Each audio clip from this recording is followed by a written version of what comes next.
Welcome, everyone, to the second edition of the Customers First Coalition Electric Wire podcast. I am Kristin Gilkes. I'll be your co-host for this episode. I'm joined by Jane McCurry of Renew Wisconsin as a co-host today. Thank you, Jane, for joining me. Thanks for having me. I'm really excited to be here. Last week, we focused on solar energy, and this week we're talking about electric vehicles, which is really exciting to me because I've been an electric vehicle owner for over 3 years now.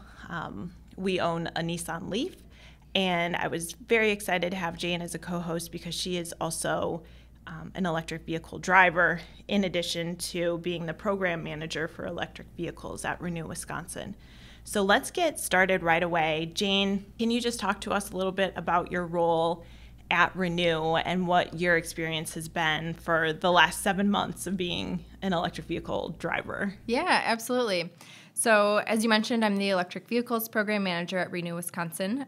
Renew is a nonprofit that promotes all forms of renewable energy. I started about a year and a half ago at Renew to really kickstart our transportation work, thinking holistically about how the state of Wisconsin uses energy. It makes a lot of sense to include transportation in that conversation.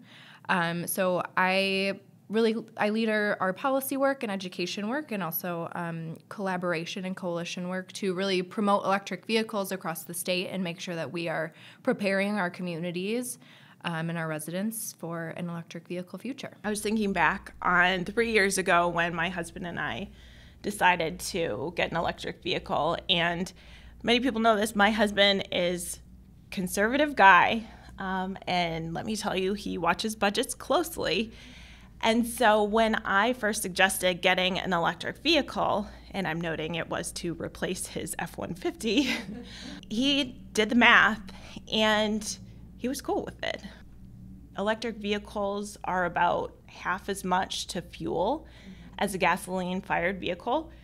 You're not paying for oil changes, and right now there are federal incentives, but the upfront costs of EVs has come down so much that even without those type of incentives, they're becoming much more economical, especially with the longer range. This is becoming a viable option for people. And once you're experiencing kind of the ease of driving, not having to stop at the gas station, being able to plug in at home, it doesn't take a lot of selling, but I think that people still have these kind of like questions. What is the experience going to be like? Do I need to buy something for my garage? I know when we went to the dealership, I asked, can we just drive home with this thing? Do we need, can I just drive home and plug it in when I get home and I don't need anything special? And he was like, absolutely, you can do that. But sometimes I think in this policy debate, people have a lot of questions. There's still a lot of unknowns, but I think we're here to start answering some of those questions. And also, since we dive into a lot of energy policy at Customers First Coalition, this podcast is going to focus on some of those bigger picture policies that regulators look at when we're talking about EVs more broadly. When I was thinking about getting an electric vehicle, I actually thought back to when I was a kid and we would go to my grandparents' house. They lived on a farm. They didn't have a garage, and the car would always be plugged in. The battery would be plugged in the winter because otherwise it wouldn't start. And I thought that the car ran on electricity. And it actually, when I thought of getting an electric vehicle, it just took me back to that. And it was nostalgic feeling.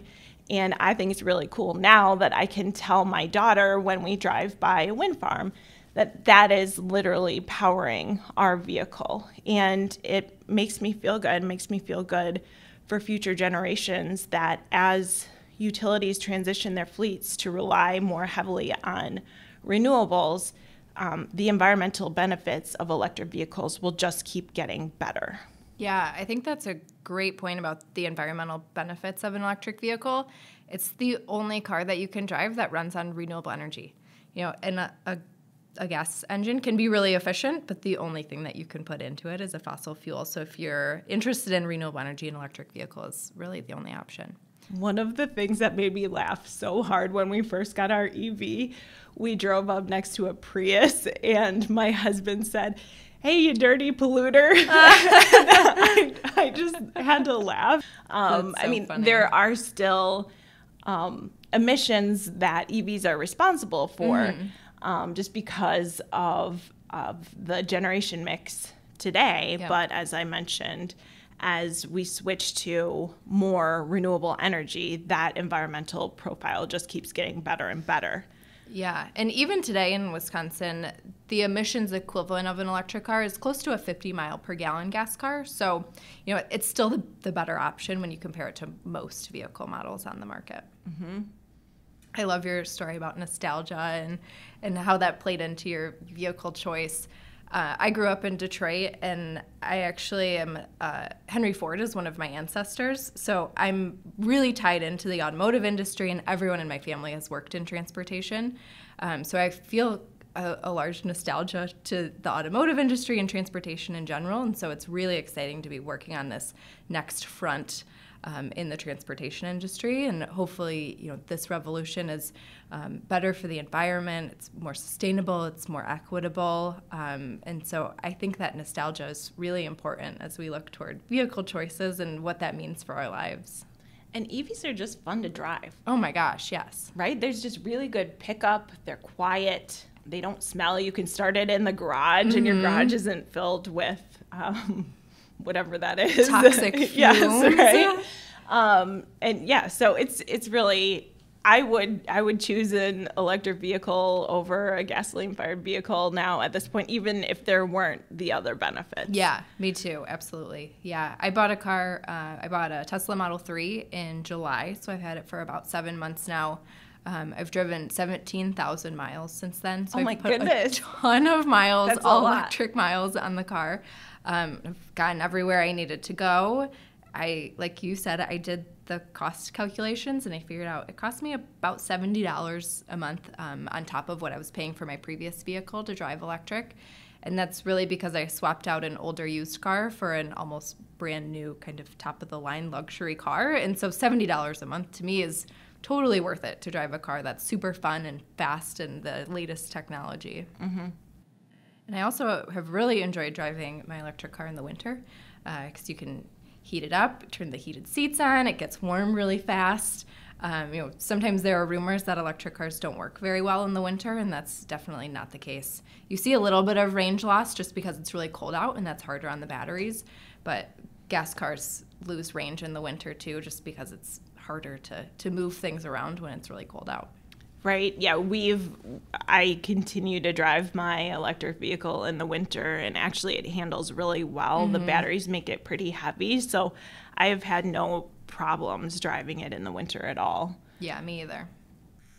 You know, you mentioned you've driven your Tesla 17,000 miles in 7 months. 7 months. And I think I've driven my Nissan Leaf 25,000 miles in 3 years. I use it more as a commuter vehicle, getting from Waunakee to Madison. And I think that just shows there is no one-size-fits-all policy for having electric vehicles pay into the transportation fund. I don't drive as much as you, and so as the state considers different solutions to having EV drivers pay into the transportation fund, I think that's something to keep in mind.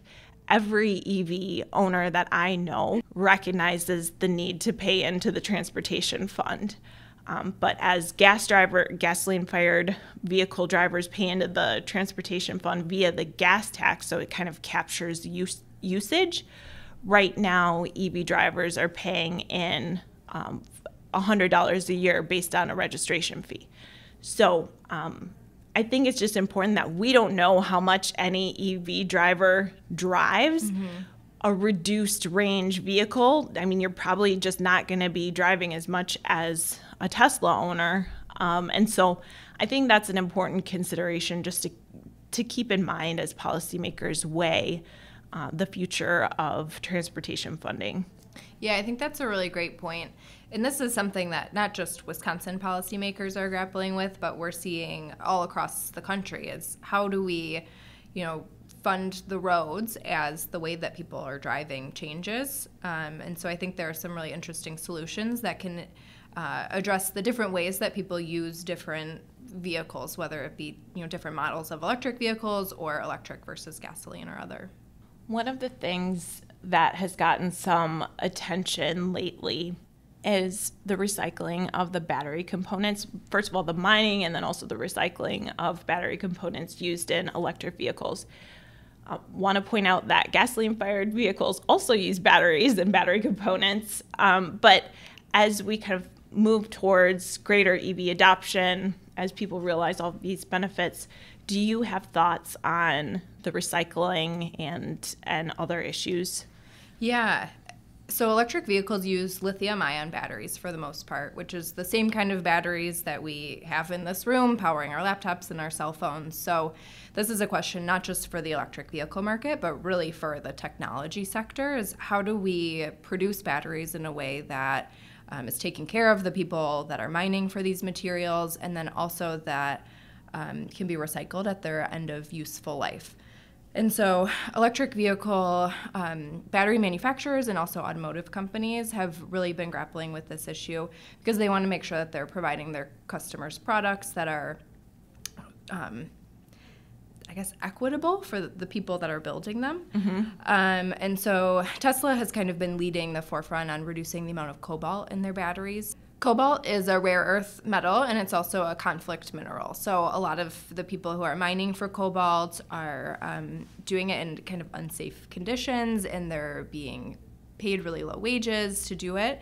And so Tesla has really been leading to try and make sure that the amount of cobalt that they use in their batteries is being decreased rapidly, and eventually will hopefully be down to zero.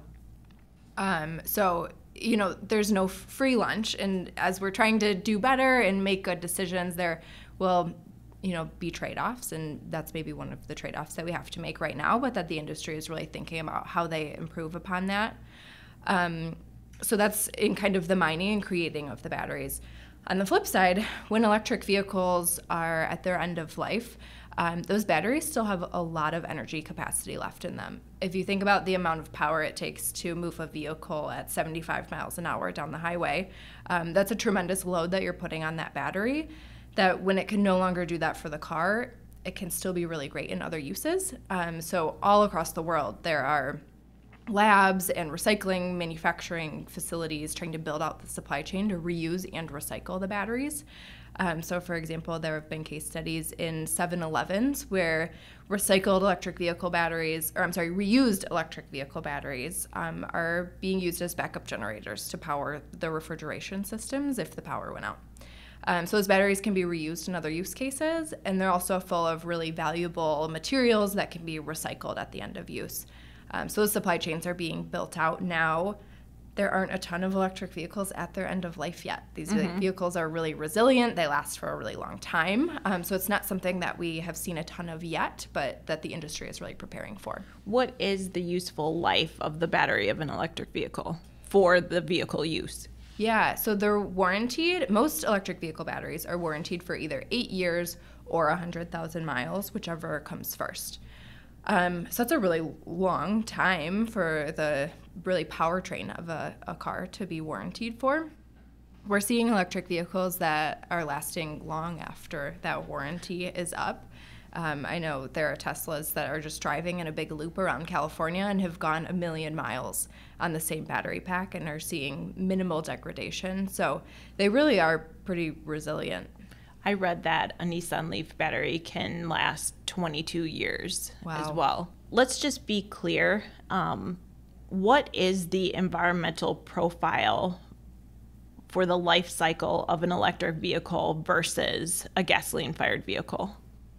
Yeah, so there are a few different organizations who have done what's called wells to wheels analysis. So that's, looking at the very beginning of the manufacturing process of a vehicle all the way through recycling the parts at the end of useful life. And it's pretty clear that an electric car is better than a gasoline-fired car. And that's really due to the fuel that you're putting into the vehicle during its useful life. So manufacturing a battery is more carbon intensive than manufacturing an internal combustion engine vehicle today, but as soon as that vehicle hits the road and is starting to be used, it's powered by cleaner energy than an internal combustion engine vehicle is, so that clock starts running backward immediately. All right, Jane, thank you so much for joining me today, and I'm really excited about our interview that we're about to get into. So we were joined by Corey Singletary of the Citizens Utility Board, Debbie Branson of Madison Gas and Electric, and Deb Erwin of Xcel Energy. So you're going to be able to listen to that full interview coming up next here. We did it as a sort of a panel style interview, and I think you're going to love it. I thought it was really cool. It was. They're superstars. Right?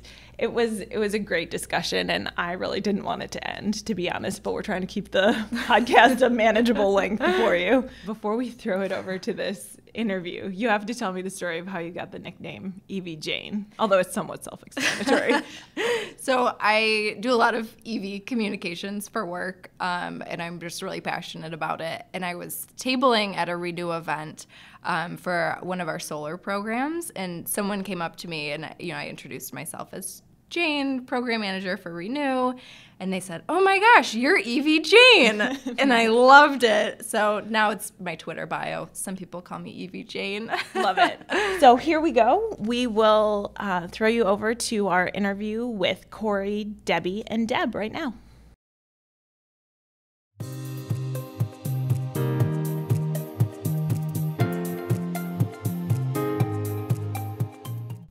We are joined today by our utility panel discussing electric vehicles. With me, I have Corey Singletary, who is a utility analyst at the Citizens Utility Board of Wisconsin. Hello. How you doing? Thanks, Kristin. Thanks for having me on the show. Thanks for joining us. I'm also joined by Debbie Branson, manager of electrification at Madison Gas and Electric. Good morning, Kristin. Thanks for having me here today. Thank you. And Deb Erwin, who is manager of regulatory policy at Xcel Energy. Hey, thanks. Happy to be here. So let's get started and kick things off with a pretty broad question. Tell us more about your organization, your role, and when and why you started thinking about electric vehicles and electric vehicle policies, when things started changing for you. We'll get started with Corey. Sure, thanks. So the Citizens Utility Board is an independent nonprofit, nonpartisan consumer advocate for residential and small business customers in the state of Wisconsin. And CUB's been around for 40 years. We actually just celebrated our 40-year anniversary last November. So, we sort of are the voice for small utility customers when it comes to issues like EVs. And, with respect to electric vehicles, myself, I've been kind of thinking about EVs, EV rates and policy and all of the complicated issues that go into EVs for a number of years, even going back to when you and I used to work together at the commission.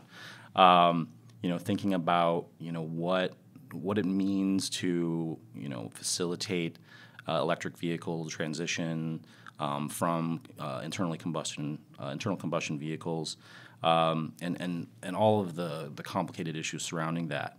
For the last couple of years, I've been at CUB, and at CUB we've been focused on it, I think, on and off over the years, but particularly I think in the last year and change, as the adoption of electric vehicles has taken off, as cost parity has come a little bit closer between EVs and traditional vehicles, and things like the proceeding before the commission, where they're looking at EV policies and really asking questions about, what kind of issues should policymakers and companies and consumers and third parties be concerned about.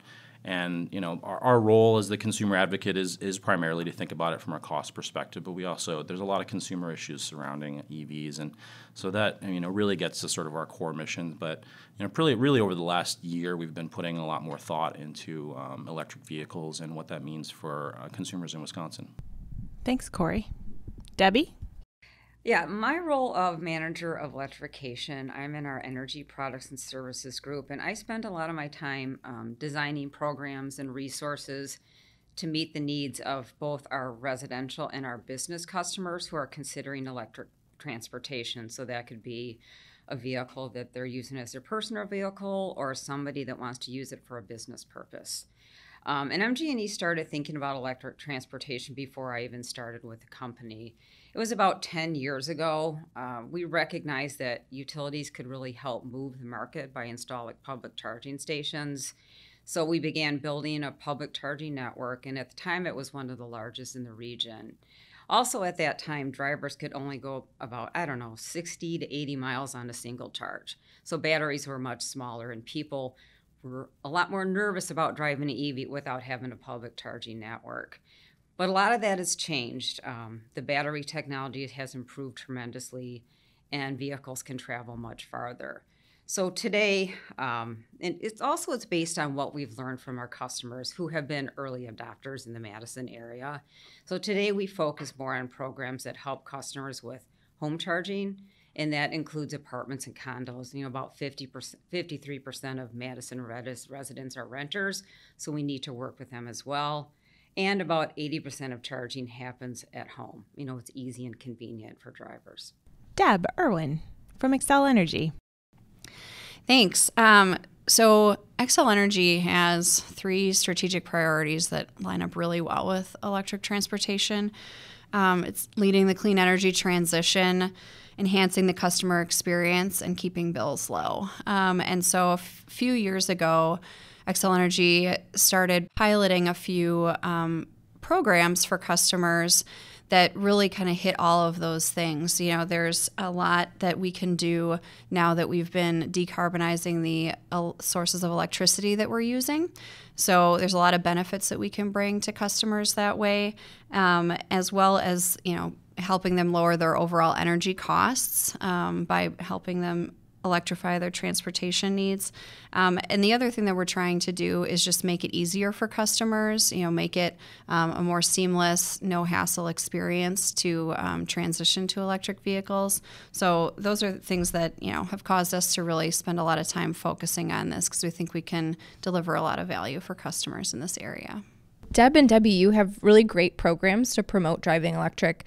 How many of your customers are driving electric vehicles now, and what are they looking to get from their utility to help them drive electric? So in our northwestern Wisconsin service territory, Xcel Energy has about 800 people with registered electric vehicles. Wisconsin has about 1% electric vehicle penetration. That's lower than the national average, about 2%. I don't know. Debbie might have some updated numbers for us. Well, I think that's what she told me coming in. Debbie's service territory in Madison has probably a higher concentration. Yeah, we've got a little bit higher concentration. And I think the national average is closer to 2.5%. So it's eking up a little bit. That's great. Good. Glad to hear it. And for us, Xcel Energy is actually in 8 different states. And so, we do have more EV drivers in our Minnesota service territory and even more still in our Colorado territory. But actually, Wisconsin is the 3rd most populous EV driver state for us for Xcel Energy. So, we're doing some of the same things that Debbie mentioned, trying to support charging infrastructure, though we're approaching it a little bit differently. We're focusing on infrastructure. Utilities are sort of natural investors in infrastructure. We build infrastructure to serve electric needs. That's kind of what a utility does. And so we thought about, what can we do that kind of fits that core role of the utility and also addresses customers' needs. And so we're bringing a program that's under consideration right now at the Wisconsin Public Service Commission for the utility to offer residential charging in homes, very similar to what Madison Gas Electric is doing today, and also a program that would lower the upfront costs of make-ready infrastructure for commercial fleet, local government type customers, non-residential applications where you may need to build more substantial infrastructure to meet those charging needs. How did you come up with that plan? What were you looking at that helped you develop this proposal for the commission to consider? So we looked at the barriers to people choosing electric transportation. a couple of the barriers that we felt like we could address as a utility, one is information, and so we want to be an information source for our customer. And another big one is high upfront costs. So today, there's often at least a little bit of a premium to purchase an electric vehicle, and then there's the cost of the charging infrastructure. And so we thought about what can we do to lower any of those upfront costs to make it an easier decision for customers. And then, the other thing that we're looking at is, how do we get people to charge at the times when electricity is the cheapest? And so, another part of our residential proposal focuses on charging off-peak primarily and giving customers the benefits of the lower costs of electricity to charge off-peak. And that helps all customers as well, even those without EVs, when people are charging at the appropriate times. It does. I mean, if you think about it, if you can have more customers using the same utility infrastructure, you're actually going to lower the cost for all customers. And so it really matters when people are charging, and trying to get people to charge, and use that infrastructure better is something that, is a good role, I think, for the utility to play. Corey, do you agree with that? Yeah, I mean, absolutely. One of the things that we've been looking at, and I've thought about for a number of years, like I mentioned before, is it all comes down to timing and the specifics, right?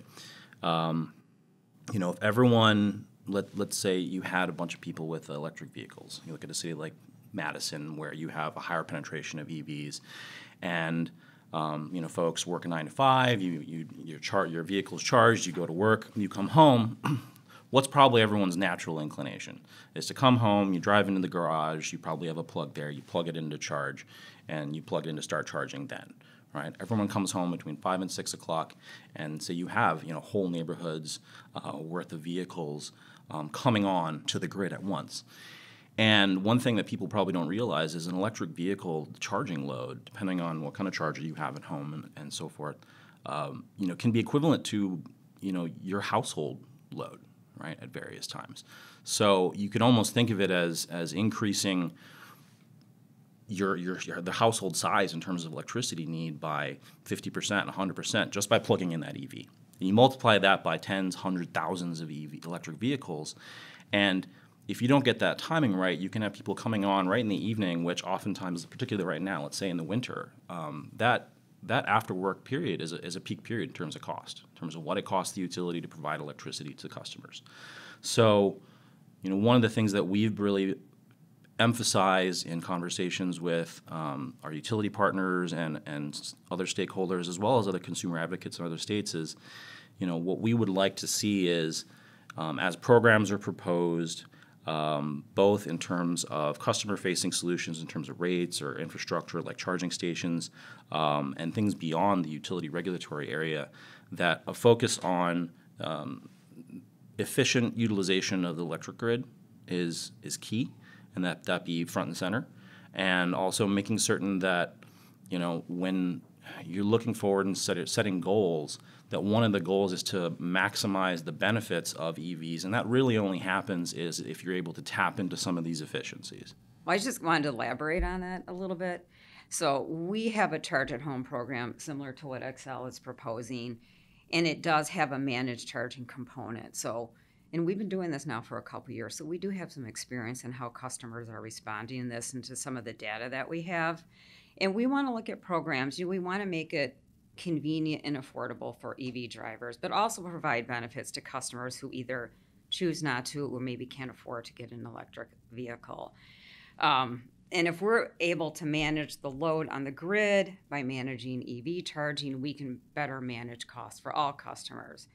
So some of the things we're learning, on average, cars are parked for like 95% of the day.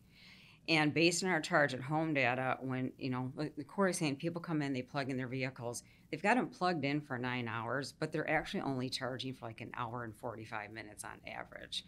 So that gives us plenty of opportunity to start charging or stop charging when prices are low right now during off-peak, or maybe when renewables are available. Maybe we want people to start charging during the day when solar's available.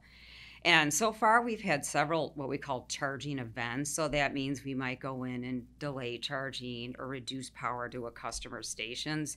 And Nobody's opted out or nobody's called to complain. So, woo, we think that's a success. It's really going unnoticed.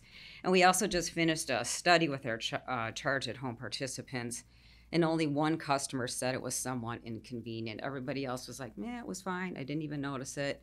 It pretty much went unnoticed. So we're able to manage the grid, benefit all customers, and we're not really inconveniencing drivers.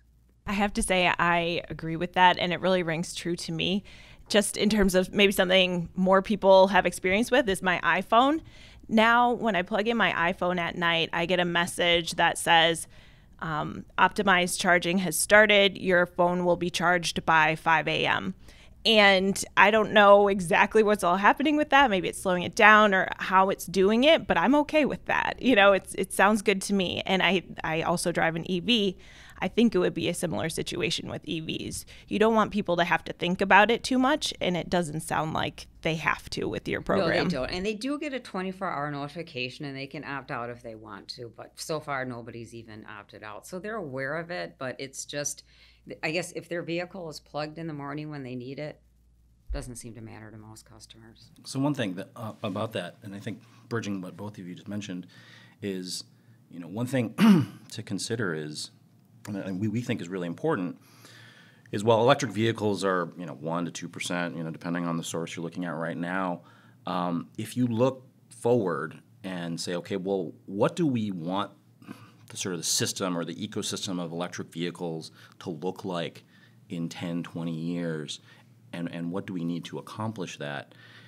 And you consider things like making it easier for customers to interact with the utility in a way that maximizes the benefits for everyone. You think of that now, then you can come up with solutions that are sort of, as one of Debbie's colleagues likes to call it, sort of an easy button approach, right? So the customers don't have to think about that. And the value of coming up with that sort of ex ante up front is that then if the utilities and third parties or whoever have these programs in place and offerings in place that make it easy for customers, that behind the scenes are maximizing the benefits for everyone, that's the customer's first experience with it, right? You're not having to retrain them. You're not having to have a customer go out, buy an electric vehicle, develop certain habits about when they charge, where they charge, how much it costs, this kind of thing, and then have to sort of have them retrain themselves over time as maybe we go on and say, oh, no, we need to change things, or we need to change the rates, or we need to change how this program works. And that reduces customer confusion and makes it a lot smoother over the long run. So I think that's a value of thinking strategically long term and not just doing things the way we've always done it. Corey, I think that's a really great point, and I think that's why we're so excited about the utility programs that are available in Wisconsin today to really test out what consumers are enjoying about their electric vehicles and what kind of behavior changes that they are okay with as they get used to driving electric. Absolutely. So as we look toward a future with more electric vehicle adoption, what do you see as the role that utilities will play in this market going forward? Well, speaking from MG&E, so, at a basic level, drivers expect us to supply reliable power so they can charge their vehicles at home. Businesses expect that for, workplace charging and fleet vehicles. And I think a lot of our customers already consider us to be energy experts, but now we're becoming a fuel provider. So that kind of changes the relationship a little bit. And as we move from early adopters, so a lot of early adopters did all their homework, went in and bought a vehicle and just kind of pushed the sales guy out of the way. Now, as we're moving to more traditional car buyers, we've seen our role change a little bit. We offer resources for customers at many stages. Customers exploring vehicles online, car shopping, to charging station installation. So, for example, we created a website. It's called Love EV. That's mgne.com/LoveEV. And that helps customers who are considering an EV. And you can get information on models, driving range, costs, clean energy options, and charging opportunities. We've got videos, and we've got links to some outside resources. And we also have a tool called Explore My EV. And that helps car buyers compare the cost of an EV to a similar powered gas vehicle. We get a lot of folks say, well, I pay more upfront. What are my savings going to be over time? And with an electric vehicle, as everybody here knows, you pay less in maintenance and you pay less in fuel. So you could save money over time.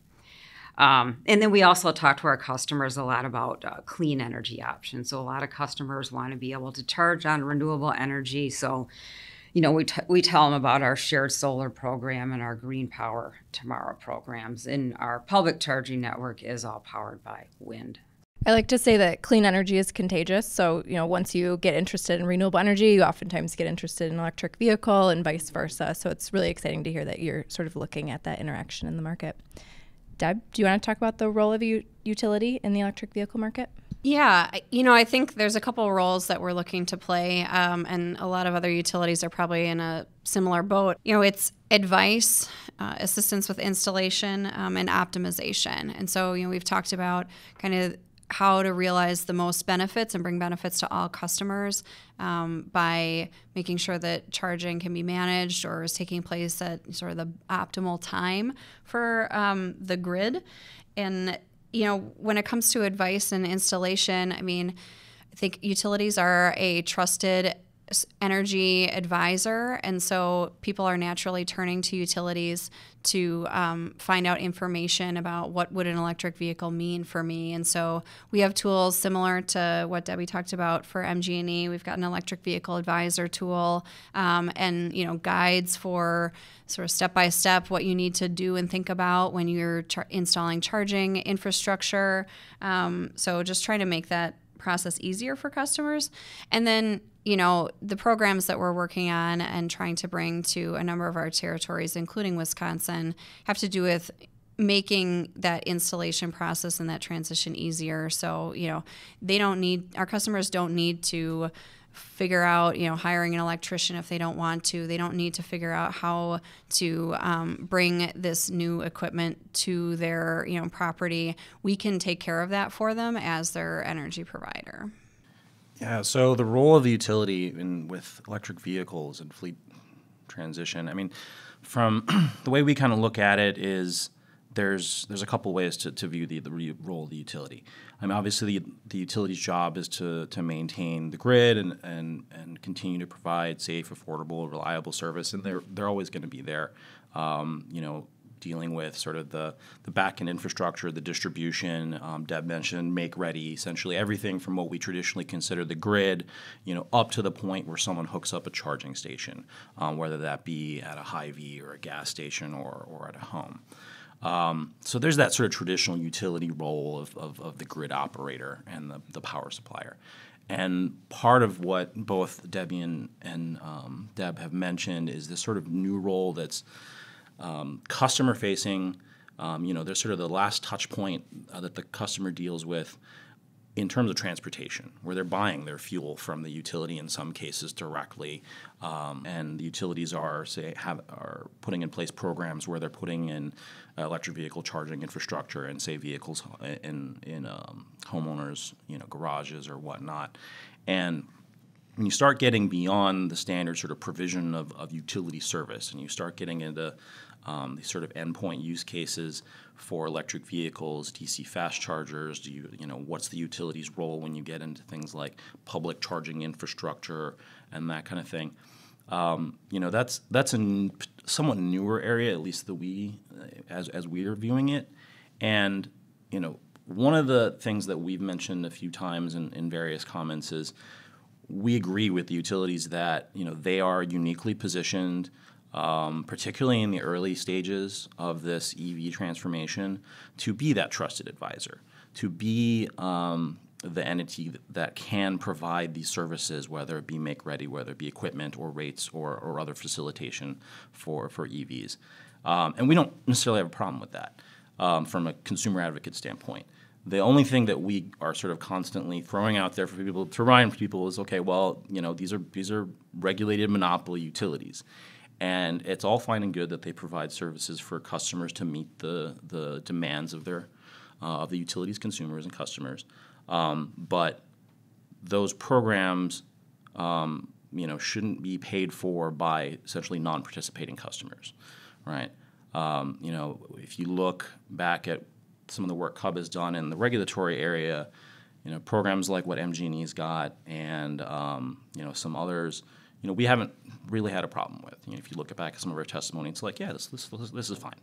Others where some of our utility colleagues have scratched their heads and say, well, why don't you like what we're offering? Is it gets into an area where customers who don't have EVs are being asked to pay for services that folks who do own EVs are receiving. And there may be an arena where you have that sort of public support because we're utility consumer advocates. We have to, our job is to say, okay, well, maybe that's more of a state policy, right? Maybe tax money goes there. But because of the unique relationship between utilities and utility customers and that sort of regulated monopoly, we're really, really focused on that line between the monopoly service and the competitive market and making certain that as much as there can be a bright line, that there is one. Yeah, I mean, I think, what you're bringing up, Corey, that is, what's fair to all customers, and is what the utility proposing to do going to provide value to all customers, if they're using sort of the broad sort of utility investment opportunity.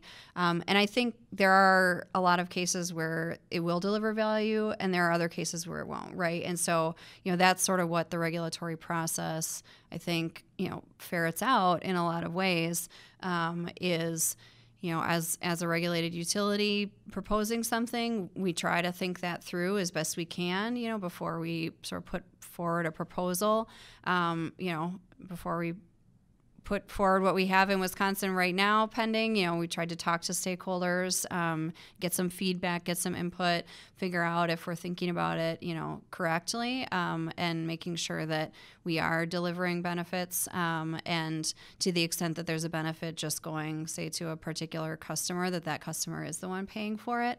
But, it's just sort of that holistic perspective of, what's really fair and what's, the appropriate use of that money. Yeah, and absolutely. Yeah. I mean, I think that's one of the benefits of the utility regulatory model generally is the understanding that we have is that, if you're making a claim that you should be able to back that up. If a utility is saying that there will be broader ratepayer benefits, we're fine with that. It's just I feel like I'm in Jerry Maguire and I'm like, show me the money, right? So quantify that. Yeah, yes. So absolutely, there's definitely opportunities. We talked about things like efficiencies in the system, and we should explore those. Well, like with our Charge at Home program, when we look at that, so that program, MG&E helps coordinate the installation of a level 2 charging station. There's no upfront costs, but then customers pay $20 a month plus the cost of electricity. So we really do recoup the cost of what went into that, but it's more of a hassle-free, no upfront costs, easy way for folks to get charging stations. But as part of that, like I mentioned earlier, they agreed to allow us to manage their charging station. So that's where we can kind of test that technology, see how it works, and then can see how those benefits will be available to all customers.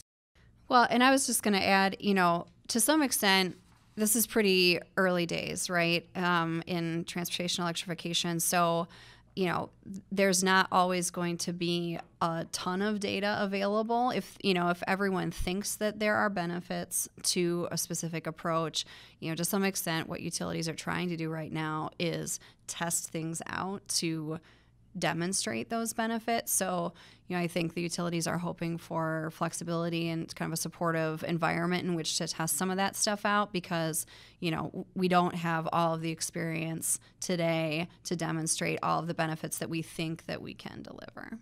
So if you were going to give advice to a regulated utility coming to the Public Service Commission proposing a rate or policy on electric vehicles, what would your advice be? I would say talk to your customers who have already gone electric. We've got a group of EV owner groups, and they're always very vocal and willing to share their opinion.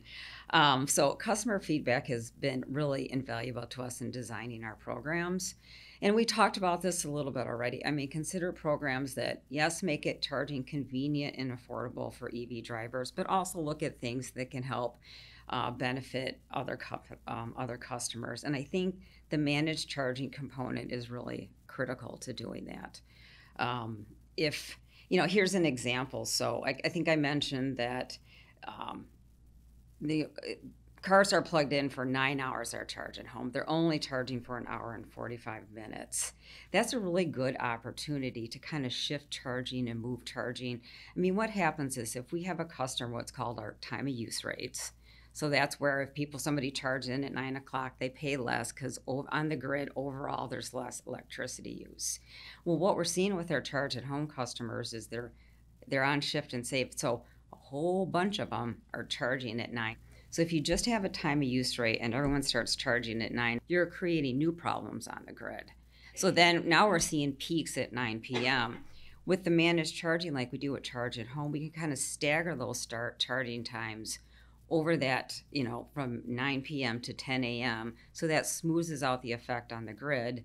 And then that helps benefit all customers as well. So it's a better use of our distribution system, which is going to reduce the need for potential upgrades later if we're being able to manage that charging. And that goes for fleets, workplace, multifamily charging. There's all opportunities to kind of manage that use to benefit the grid.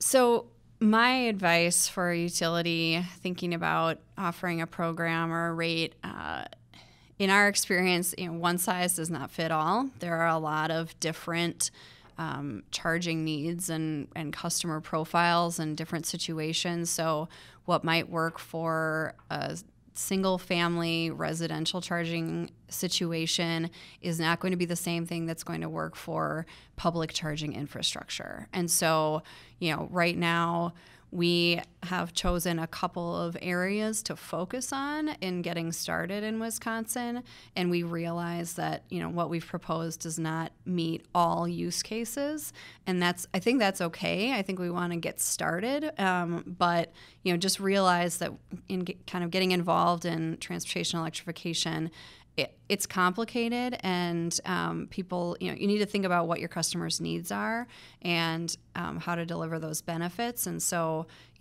don't bite off more than you can chew right away, and try to focus on doing, some things really well and get some experience. Yeah, I agree. I mean, doing these pilots and just what we've learned from working with our charge at home customers is 3 to 4 years, then it gives us an opportunity to survey. And we do surveys and we find there's some things we're doing right. There's some things we could improve on. And again, it definitely depends on the audience. Like you said, what works in an apartment in a condo does not necessarily work in a single family home.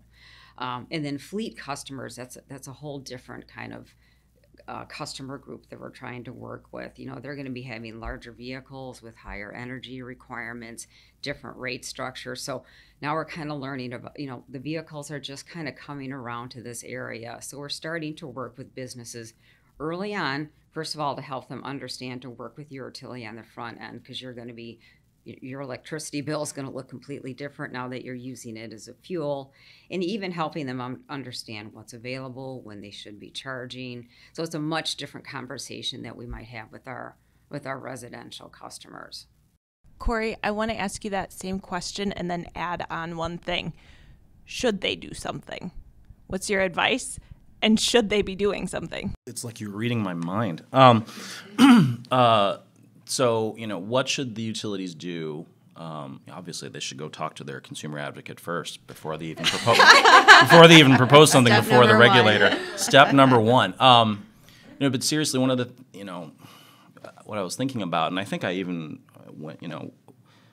I'm fortunate here, in this podcast that MG&E and NSP, we've had a really good relationship over the years, in particular over the last year or so, as they've gone through and thought about EV-focused programs, and we've had a lot of conversations before anything has come before the commission.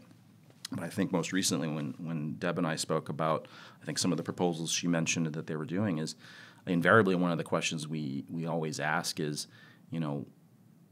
what do you have in place in your rates and programs that can meet some of the needs of EV owners or prospective EV owners?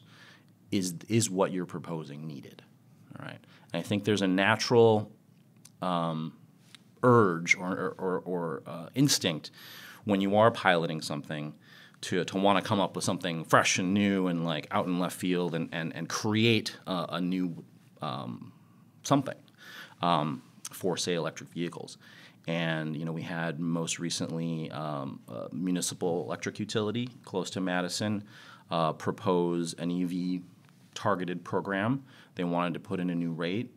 And, you know, one of the questions there is like, well, why are you doing this? You already have some options. Debbie mentioned the time of use rate. Have you gone out to your customers and said, hey, you're looking at an electric vehicle? Are you aware there's a time of use rate that can save you money? All right. And, you know, so what should the utilities do? Certainly it's take a look at what your existing portfolio of programs and services and products that you're offering to your customers and see what can be leveraged in the area of EVs.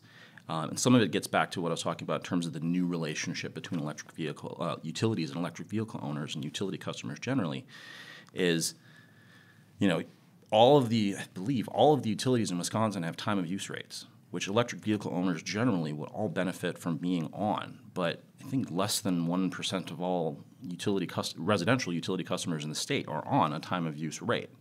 Right. So, but historically, utilities haven't really gone out and marketed that as a product. Okay. Maybe it's as simple as starting with that. You know, looking at the utilities, marketing programs and advertising programs and saying, hey, you know, you're looking at buying an EV, you know, consider changing the rate program you're on. And the other part is, you know, it's kind of almost the opposite of what I've just mentioned is if you are going to be doing something different, make it different, all right? Be innovative, be real forward thinking and say, okay, what if we are going to pilot something and we think that there are system benefits or maybe there are system costs or things we want to test here, you know, really think outside the box and say, okay, well, what can we do? Can we test that?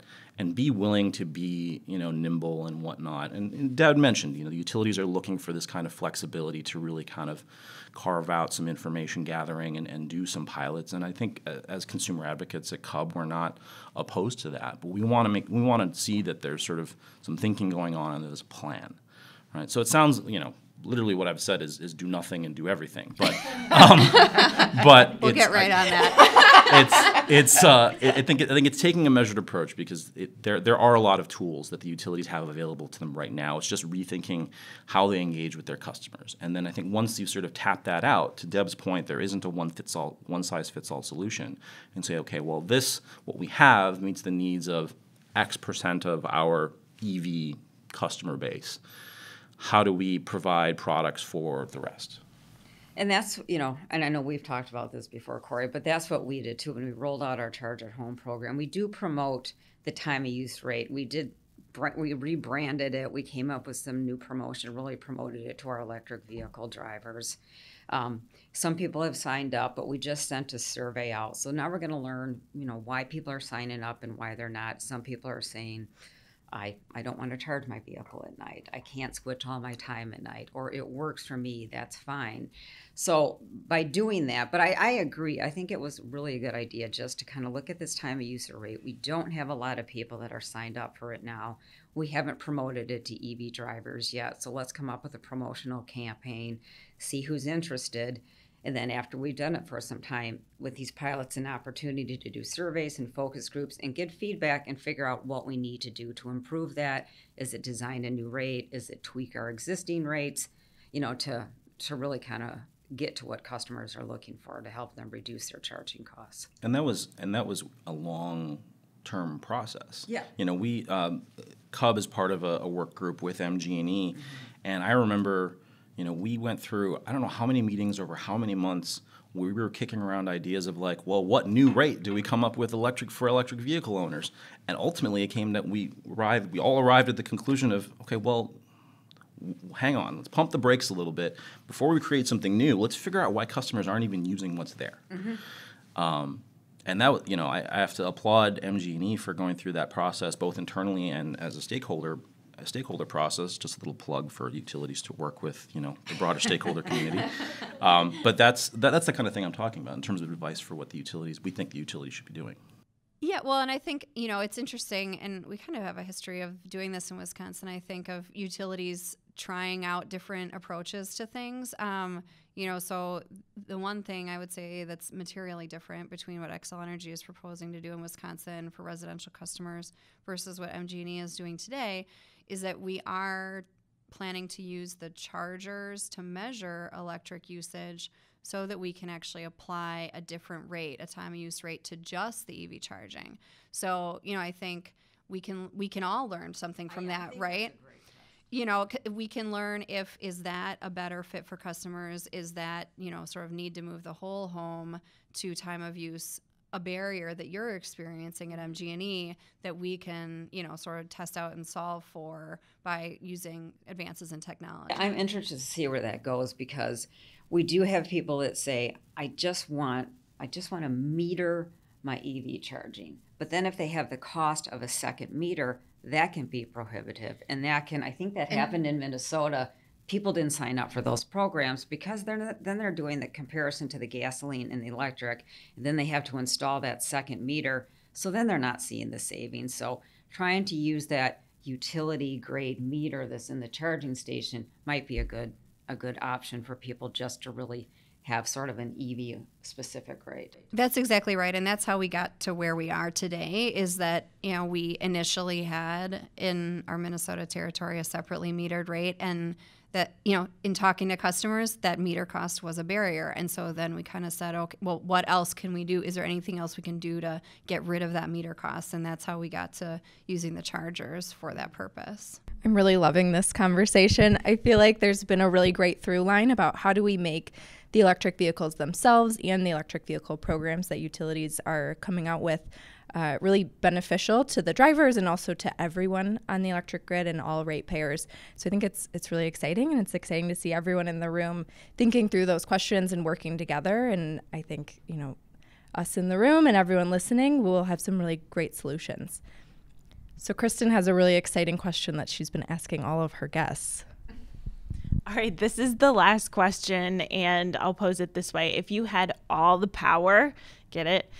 Or if you, if you had all the power for the day, what would you do to help promote EVs or appropriate EV policies? Well, I think what I would do is I would have more EV variety out there. So many times when we talk to customers, and it's happening. I mean, there's more models coming out, battery costs are lower, and there's more variety, but people want pickups and they want SUVs and they want crossovers and they want more variety. I mean, every time we do a survey, someone says, well, I need a truck. I've got to haul my kids' hockey stuff, or, for work, I need a pickup truck.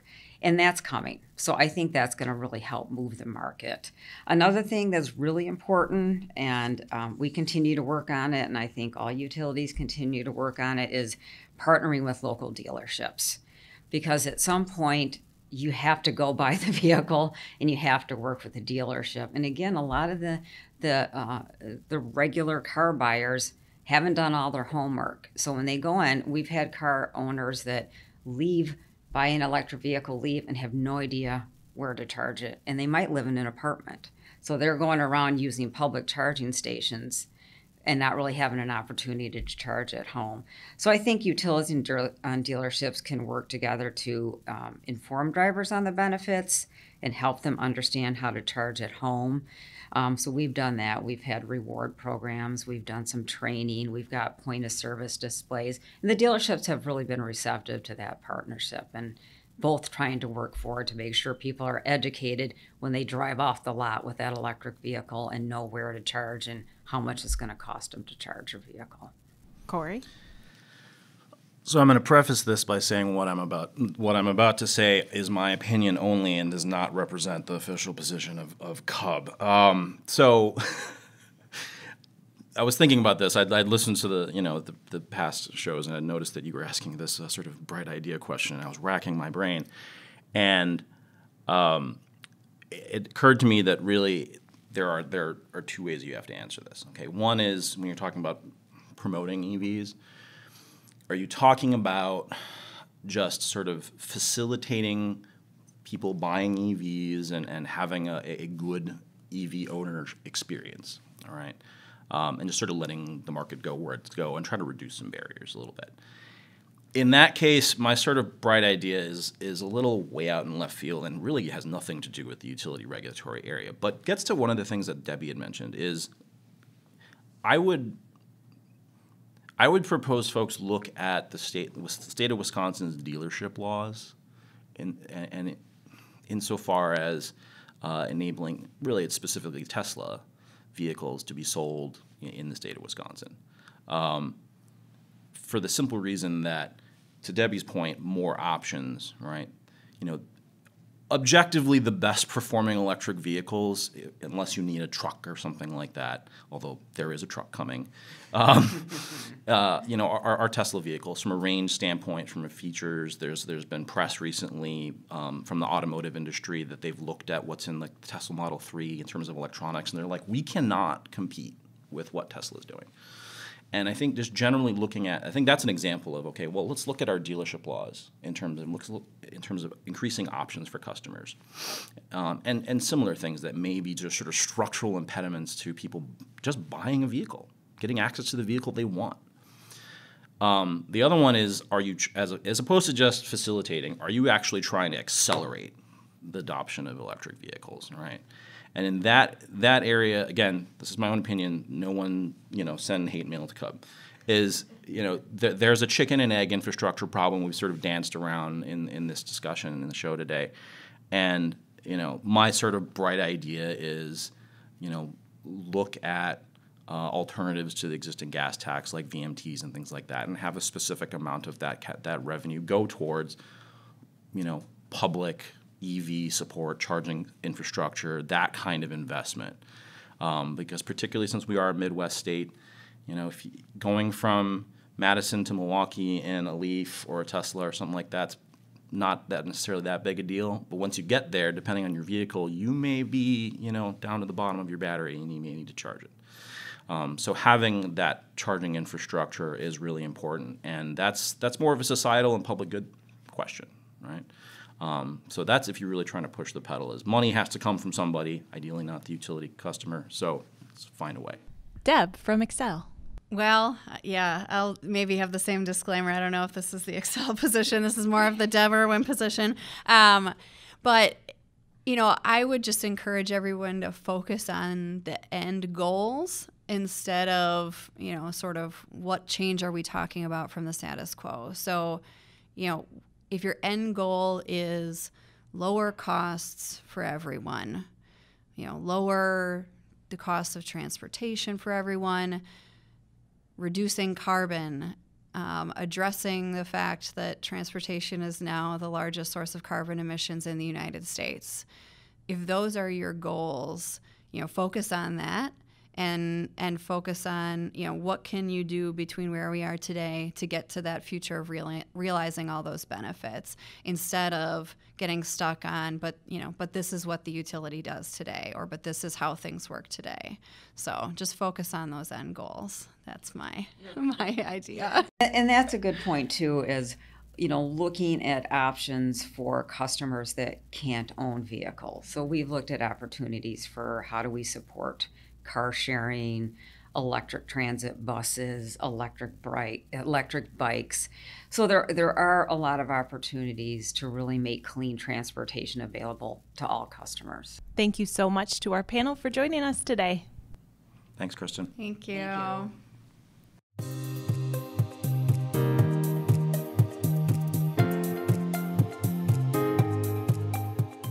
Thank you to our panel for that lively discussion.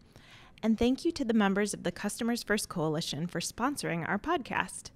The Citizens Utility Board, Dairyland Power Cooperative, the IBEW 2150, Madison Gas and Electric, Municipal Electric Utilities of Wisconsin, Renew Wisconsin, Wisconsin Electric Cooperative Association, and WPPI Energy. Thank you to our founding members. Don't forget to register for the Power Lunch. It's going to be a really exciting discussion called Building Toward Net Zero Carbon. We're lining up some amazing speakers and policymakers. You really don't want to miss this event. You can find a registration link at the events page on our website, customersfirst.org. A registration link is also pinned to our Twitter profile @_customersfirst. Also, please subscribe to the Electric Wire wherever you listen to podcasts so that you don't miss an episode. You can also rate the podcast and leave a review. Follow along on Twitter @The Electric Wire. We'll tweet out new episodes and other fun pictures and stories to share. We'll be back in 2 weeks with an interview with Public Service Commission of Wisconsin Chairperson Rebecca Vach. We're really looking forward to chatting with her more about the PSC's role in Wisconsin's clean energy transition. Now, I have a special treat for all of you dedicated listeners. We came back to record an extended interview with Deb Erwin from Xcel Energy about a study on fleet savings and a roadmap that Xcel is developing with the city of Eau Claire. It's less than 10 minutes long, and I think for all of you who are interested in EV policy, you'll really find this an interesting discussion.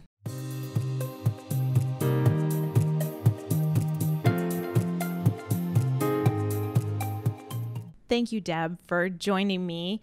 We wanted to go a little bit more in depth about a study that came out a couple weeks ago. I read this headline and I knew I had to ask Deb more about it.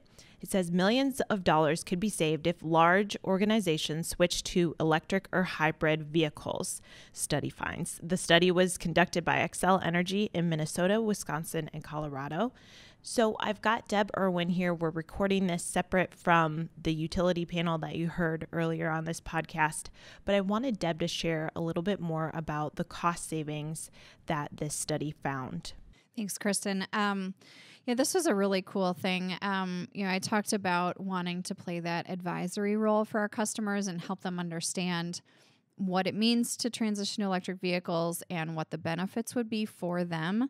So we last year partnered with a company called Fleet Karma that installs telematics equipment, basically tracking equipment on vehicles, and then assesses driving patterns and can help you evaluate whether a particular vehicle and how you use it is a good candidate for electrification. So we offered this to basically our communities and nonprofit type customers that we thought would benefit from this, and sort of helping them understand how they could benefit from electrifying their fleets. And so we had about 10 or so customers participate in Wisconsin. And we also did this in a couple other states, Minnesota and Colorado.